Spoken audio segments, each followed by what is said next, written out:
સાબરકાંઠા જિલ્લાના પ્રાંતિજ ખાતે શ્રી 5200 પરગણા વનકર સમાજ સેવા ટ્રસ્ટ દ્વારા સમાજના તેજસ્વી તાલાઓનો પ્રથમ સન્માન સમારંભ યોજાયો હતો।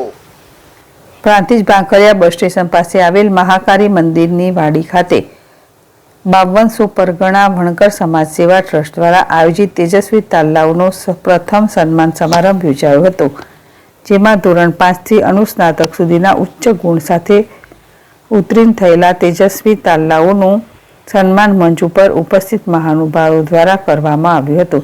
તો સમારંભના અધ્યક્ષ તરીકે નારાયણભાઈ કોદરભાઈ રાઠોડ ઉપસ્થિત રહ્યા હતા। આ પ્રસંગે ચિરાગભાઈ પી સુતરિયા, કાંતિભાઈ મગનભાઈ કાપડિયા, જયવંતભાઈ હીરાભાઈ રાઠોડ, પ્રમુખ અમૃતભાઈ મગનલાલ કાપડિયા, મંત્રી કુમોદચંદ્ર નટવરલાલ રાઠોડ સહિત હોદ્દેદારો ટ્રસ્ટીઓ ઉપસ્થિત રહ્યા હતા। જીલ રાવલ, જેડેશ ટીવી, પ્રાંતિજ।